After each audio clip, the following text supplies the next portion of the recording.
It is 12:10 on about the 21st or so of April. I'm sitting on the back deck,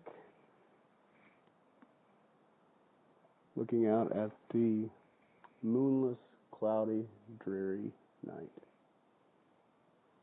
I do have some candlelight out here with me, some water and some bourbon. Pondering the thoughts.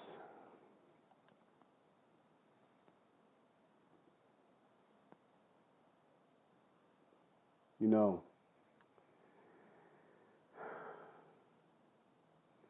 it being the one taking the leap into Oxford brings up all kinds of questions.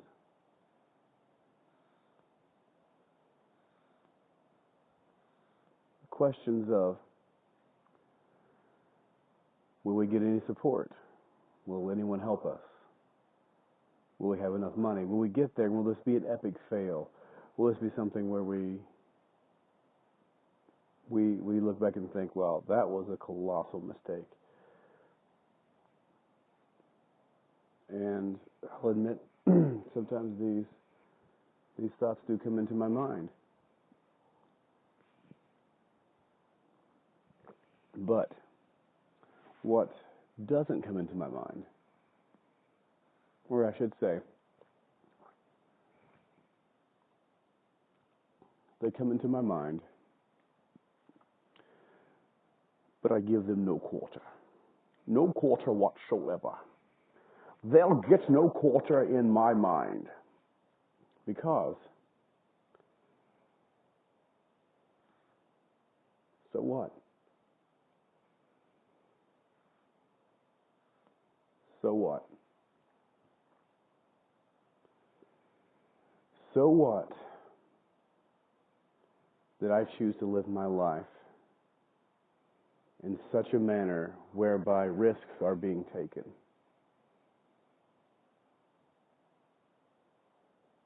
Now, early on in my life, I took too many risks and I was running from things.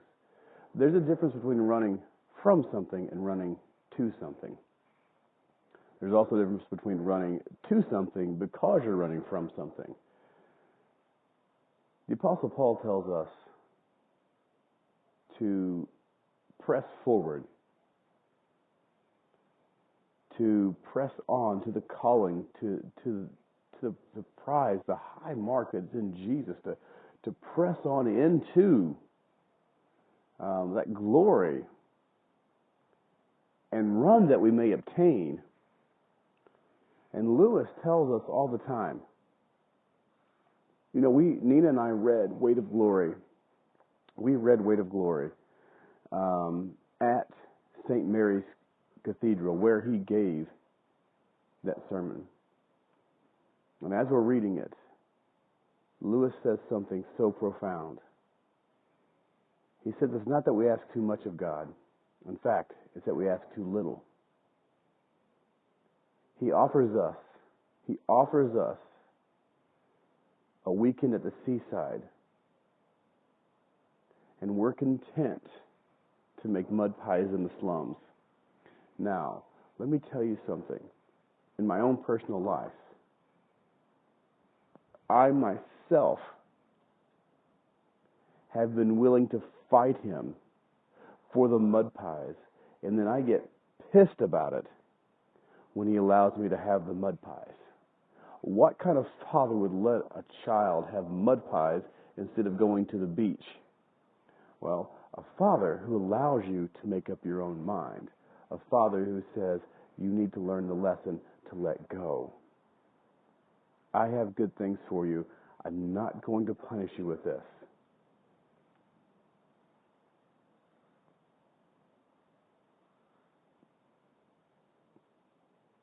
He's a good father.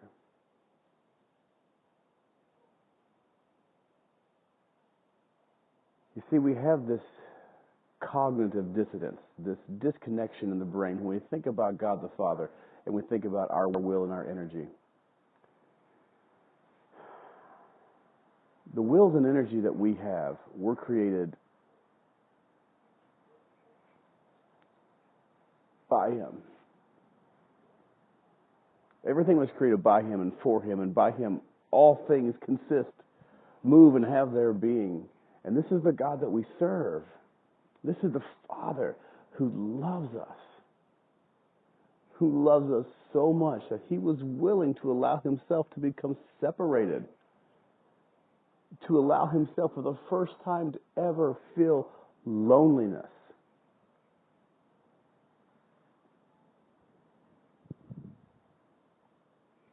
That is huge.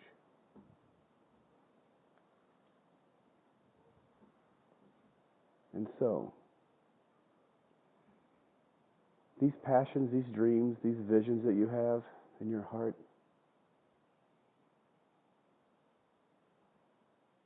in their purest form, they are the heart of your Father. They are the heart of your Father. And in their most perverse, their most evil, they are a distortion of your Father's heart. But there's still some truth even in the most heinous.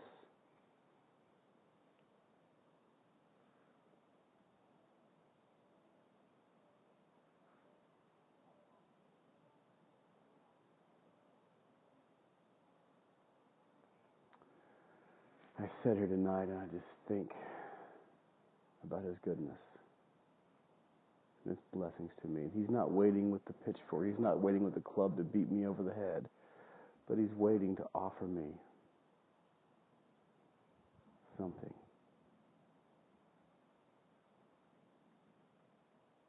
You see, for Nina and I, this trip to Oxford, it's not gallivanting. It's not. It's not flitting around the world and being irresponsible.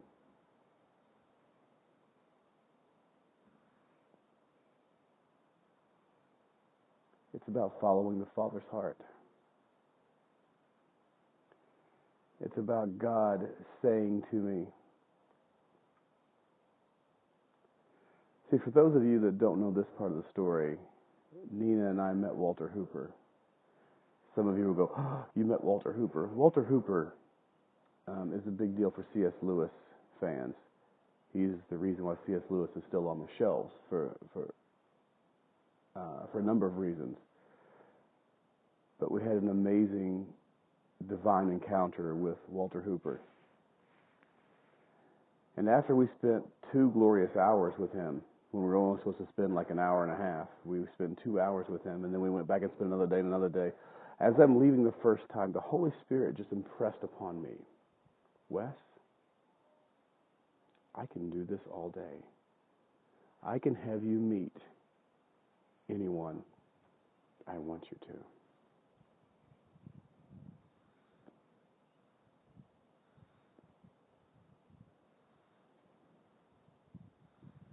And then Nina reads Corrie ten Boom. And the stories of faith with Corrie ten Boom, of going to the airport. You know that someone's going to give you a ticket there. Would we be willing to do that? God says, I'm offering you this plane ride to go to this country. I need you to do something for me. Well, God, I don't have the money. So, the American mindset is, well, I need to get a job. I need to pay my bills. I need to take 10% of my money and save it. And then in 10 years, I'll have enough money saved to go there and do that for you, God. God's saying, no, I want you to go to the airport. I own all the gold. I own all the gold in all the hills. I own all the wealth. And I will take even the wealth from the wicked and use it for the righteous.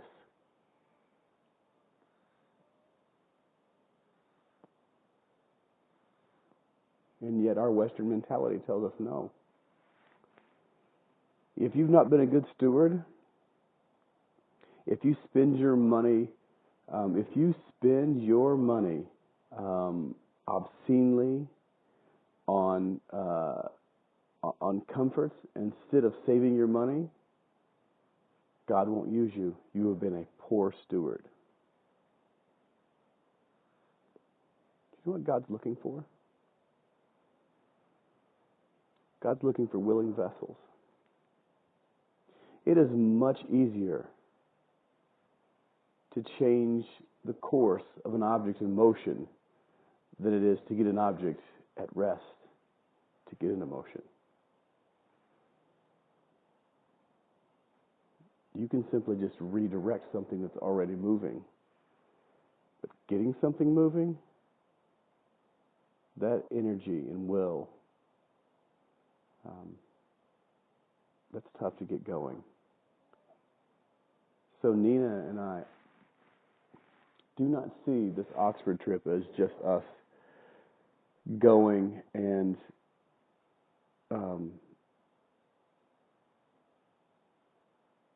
I don't know what people may have in their minds about why we're doing this and what's going on with all this. But from the time, those of you that don't know me, let me give you a backstory.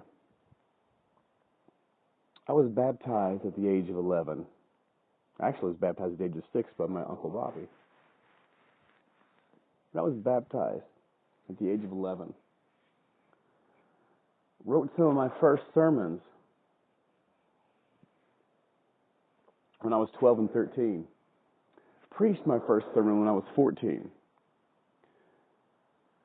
Started preaching youth services 15 and 16. When I got to be 17, 18 years old, and 19 years old, I started teaching Wednesday night Bible studies. And then I started teaching Sunday school adult classes. I started teaching Sunday school teenager high school classes. I started preaching in other churches. I started preaching revivals. At the age of 19, I was preaching revivals. So this thing in me, wherein I want to study and I want to dig into the Word of God. I want to dig into the theological truths of things. I want to dig into the apologetic truths of things, and I want to present it and teach it. The fact that has been in me since the beginning, since I was 11 or 12. This thing for me, if you could give me something that would be like the most amazing thing, is that you go, Wes, to the most prestigious college, the most notorious in a sense, the most notable, infamous college in the entire world, established in 1231, and you go study theology and apologetics.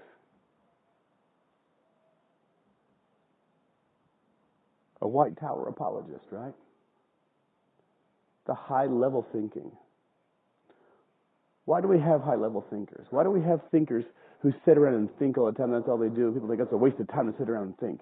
Because the high-level thinkers are like the engineers of the metaphysical universe. And those who don't understand, metaphysical means beyond physical.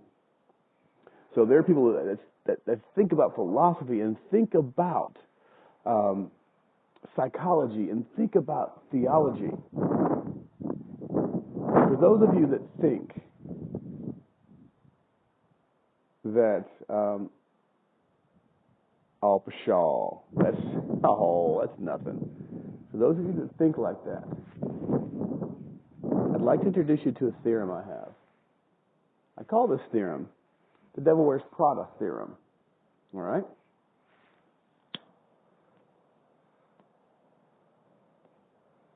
In the Devil Wears Prada theorem, those of you that have seen the movie, The Devil Wears Prada, there's a part in there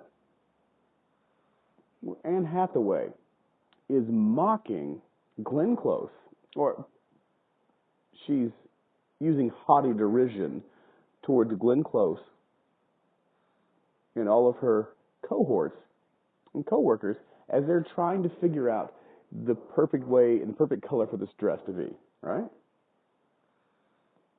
And Anne says, I went to Sears or wherever it was, and I picked this out. And it took me all of 5 seconds to pick it out. Very powerful message that comes afterwards from Glenn Close in this. And she says to Anne Hathaway, she said the specific color of blue. I need to go back and revisit this again. It's not fresh in my memory, so I'm kind of pulling this up as I bits and pieces of it. But she says that color was like periwinkle blue or whatever color blue. It was a certain specific color of blue. It took us 6 months to figure out that was the color of blue that we were going to have that season. And she goes, and after it went through all the major designers, that color worked its way down onto the lower tiers and lower levels. And the fact that you picked this out wasn't by mere chance. You didn't go to the store and pick it out. We picked it out for you years beforehand. All you were getting was the ready-made plug-and-play version, ready to go. And you thought 5 seconds about it, but we agonized over that color of blue. What the theologians do, what the apologists do, what the philosophers do, is they are the high-level white tower thinkers, deep high-level thinkers, that they're thinking through all the problems and questions that you have and you can't figure out. And what they do is they rip it apart and put it back together, rip it apart and put it back together like an engineer until they get it working so smoothly and they have this incredible argument broken down, and then they pare it down and popularize it and pare it down and popularize it until they get it until it's duplicatable. And then that is the pat answers that you give your friends about Christ that you've learned through the church. That's the pat answers that pastors give because they're taught in theological seminaries from these high-level thinkers to say this. And so then they teach their congregations to say this. So those answers you're giving, that these are my thoughts. A lot of those thoughts are not your thoughts, but they are the work of men just sitting around thinking so that you can have an answer ready if someone asks you a question.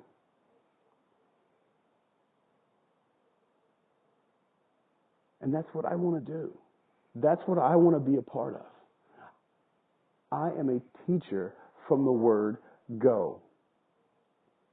From the time I was brought onto this earth, I feel like I have been a teacher. I have been someone who is highly desirous to teach others what I know. Every job that I have wound up in some sort of teaching capacity. It doesn't matter what the job is. I've wound up in some sort of supervisory teaching position. In fact, my last job so much that they created a position for me that was actually a corporate training position. All right? I went to work at a hospital, customer service unit, and I was just simply a customer service guy. The funny thing is, I asked them, so here's why you need trainers. Here's why you need corporate trainers. Here's why you need teachers who actually know how to teach. My first job at the hospital, when I worked at Kentucky One Health, is now known as Kentucky One Health. It was St. Joe Health System back then. But my first day on the job, it was customer service. So they put a guy who didn't understand insurance, who didn't understand healthcare at all, sit down, put a headset on that was connected to all the other agents, representatives in the room. I had to sit with pen and paper and try to copy down as quickly as I could all the keys they were hitting. They had little scratch notes, little handwritten notes, and little shortcuts and things like that, little pat answers they would give. They had all this, and I had to try to put this together to create a lexicon of language and of keystrokes and of policies and procedures, and I had to write it down. And I spent a lot of time going to my boss and going, hey, what's this? I have this question, I have this question, I have this question. And finally, I went to her and said, is there a training manual? And she said, no, we don't have one. I said, please, can I write one? Would you give me the goal of writing a training manual? And so she did. And in fact, I wrote the very first training manual for the customer service department at St. Joe Health System. Now, they no longer have the customer service team. That's another story I'm still a little embittered about. I'm forgiving it and letting it go. But because members from my team would go out, and it was considered entry level to be customer service. I never understood why customer service was entry level, because you would really want your most knowledgeable people in there taking phone calls, because you were the most knowledgeable, right? But the problem is you had hours you had to keep, and it's a whole big mess. But the interesting thing here is that when my people left my team, they would go into other teams. They were so well trained and knew the policies and procedures and knew all the language and the reasons why they were doing things. They loved it so well that they actually gave me and created for me a training position that I was to train all new hires. So then I had to create new hire training. And then we did a merger, and then I had to create, I was the only person who could train on our data entry system. So I had to create a whole thing on data entry system. So all that to say, really was bragging about myself there. That was very braggadocious. Wow, I must be awesome. My whole point is to say, I exude and exemplify a teacher. And this trip to Oxford is so crazy. It's God offering me a trip to the Seaside. Now, part of me wants to stay here in my Kentucky land. Part of me wants to stay here on the 30 acres that we share with Nina's parents. Part of me wants to stay here so I can go down to my cabin every night, climb up in my loft, and just enjoy nature. And in the morning, wake up and watch the deer walk around, watch the turkeys walk around, and just exist and be here and just be in God's presence and to be around my friends and family. That's all I want. And God says, no, I have more. I want you here. Many times in the last 5 years, God has come to me, and the Holy Spirit has impressed on me at very random times when I'm not thinking about it, as impressed on. Just in the moments where you know that you weren't thinking about it, so you wouldn't even create this in your own brain. The Holy Spirit just impressed on me. I have houses and lands for you that you don't know about. I have houses and lands for you that you don't know about. And you know what I did? I said, no, that 30 acres out there, that's all I want, God. I was fighting him. Now, it's hard to compare this 30 acres to a mud pie. It's absolutely gorgeous. I mean, I can see over into Garrett County from where I'm sitting. I can watch the fog snake down through Hickman Creek towards the Kentucky River. I can see storms coming from miles away, and very little light pollution out here, and it's just us. It's just my family out here. At night, the stars are so magnificent. So it's not a mud pie in the sense of we don't live in the slums anywhere. We don't live anywhere bad. We live in somewhere amazing. But God keeps coming to me and saying, Wes, I have houses and lands where you don't know about. I can have you meet anyone I want to. Wes, are you listening to me? This Oxford thing is so crazy, I couldn't have dreamed. If you could have said, Wes, you can create any fantasy for yourself, it would not be this fantasy, because I would have thought, even then, it's too fantastical, right? Because I'm that kind of guy. Even growing up, I remember my cousin Matt, we'd all talk about, what kind of car are you going to have? Yeah, I want this sports car, this awesome Camaro over here. Yes, the car. We'd pick out cars on the road that we would like, and I'd go, let's see. That Ford truck looks very sensible. Payments would be cheap. Insurance would be cheap. I could use it to haul things and help people out. Yeah, I'm going to pick that truck. And I'd look at him and say, that Corvette you just picked out, you couldn't afford the insurance, son. I was just like a little smart alecky know-it-all. And I have to say, and I was quite pretentious in my own insecure way. But the one thing I've never been pretentious about is God and my heart for Him and what He's calling us to and listening to Him. Am I scared? Yeah, I'm scared. I'll admit it. I'm afraid. I'm afraid we'll flub this whole thing up. But that's not stopping me from going. It's not stopping me from considering going. Well, what happens if you don't raise the money? We'll find a way. We will find a way to go over there, whether we raise the money or not. We will put everything. We will sell things. We will do whatever we can to make sure that this happens, because we feel like this is what's supposed to happen. Now, what I'm not doing, for those of you that are wondering, is I'm not sitting in my butt just waiting for money to roll in.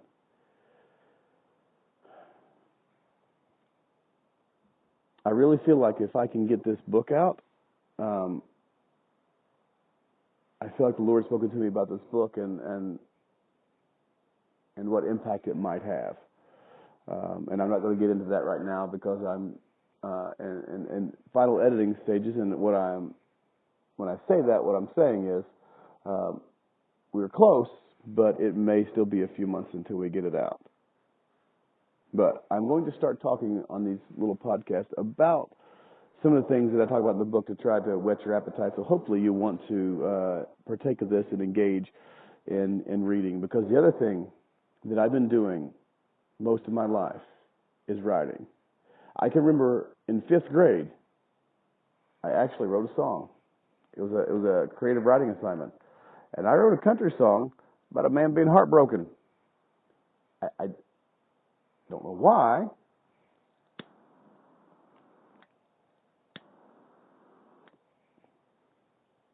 But I wrote a song about heartbreak. In tears and crying, and I actually think I threw beer in there. In 5th grade. That's about 11 years old, 10 years old. I've been writing poetry most of my life. And for those of you interested, I do have a poetry book that is on Amazon for sale called Seasons of Melancholy. That's Seasons of Melancholy by J.D. Mullins. It's a work of transparent and raw poetry.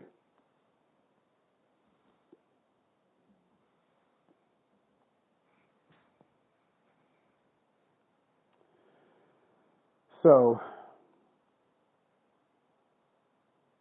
yeah, that's where I'm at tonight. I'm just sitting out here looking at all the good things that God has, all the people who will hopefully hear this and listen to it.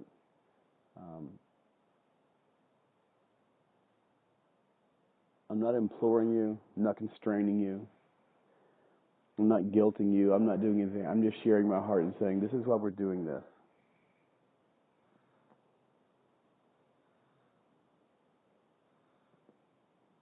If you would like to help us do this,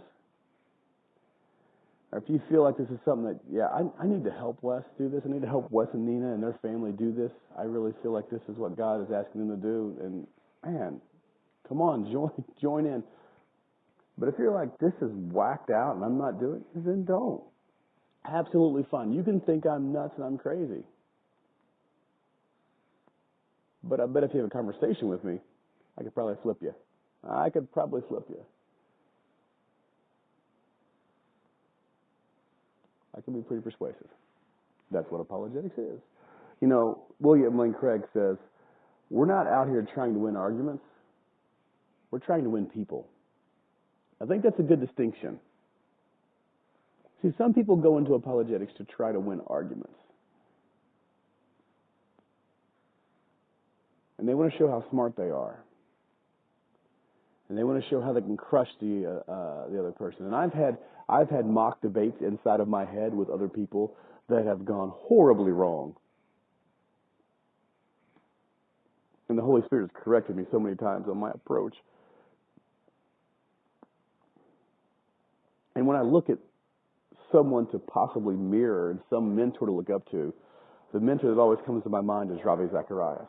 You know, excuse me, the first 2 years that I listened to Ravi, at least for the first year, every time I listened to Ravi Zacharias and RZIM podcast, I would listen to these.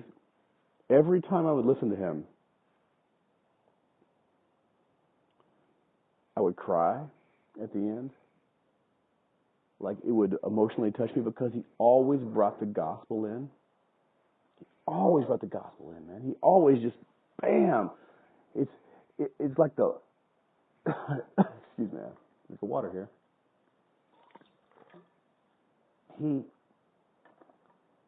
like just punches you right in the heart, and you're like, oh my gosh. He's given such.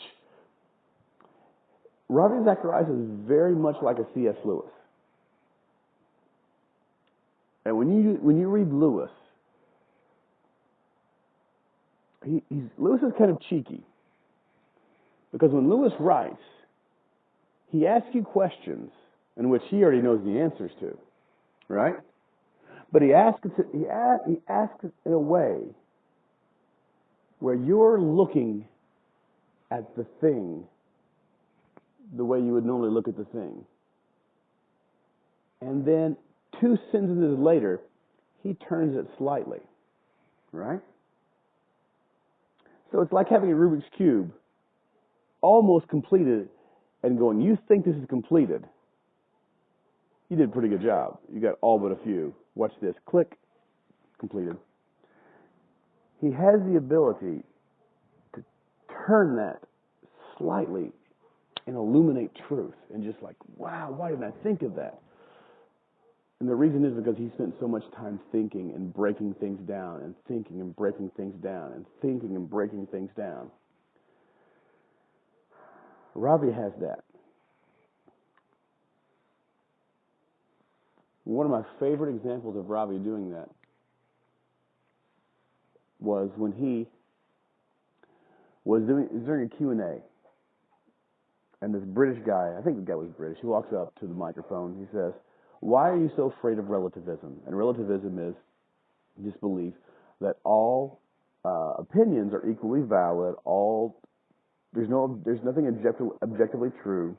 We all create our own morality, and that morality is equal. Everybody's morality is equal. Nobody's morality is greater than anybody else's. It's relative. That's what the word relative means. It's akin to, right? It's not objective. That means it's overall. It means it's relative. Everything is equal, right? He says, we're not going to go out here and rape and pillage and kill each other and all this crazy nonsense that you're saying that if we don't have a God, we're going to go out and do all this. It's not going to happen. He says, he said, China is secular. I said China. I put them together. China is secular, and they're not doing this. And Ravi stood up, and it was just a light switch just went on. And Ravi just looked at him and says, do you lock your door at night? And I mean, the guy just started laughing. He says, well, yeah. He says, well, if nobody's going to rape and murder and steal and do all these horrible things to you that I'm talking about could happen, then why do you lock your door?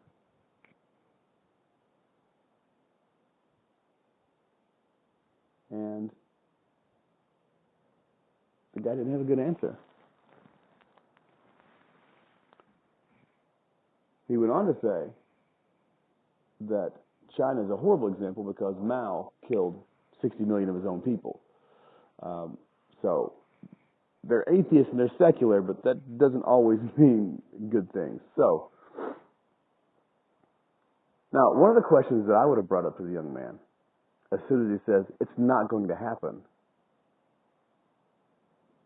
And one of my phrases I've worked on and sort of sort of one of my catchphrases that I use is when someone states their opinion as a fact and use a definitive article, a definitive verb in the state of being and says, it is this way, it was this way, it will be this way. Anytime somebody uses a state of being verb in a sentence, that sentence is now a definitive factual statement. This person is, they're making they're declaring something is true. Something is this way. It's definitively this way. When they do that, and it's an opinion, the simple response, all you have to say to them is, says who?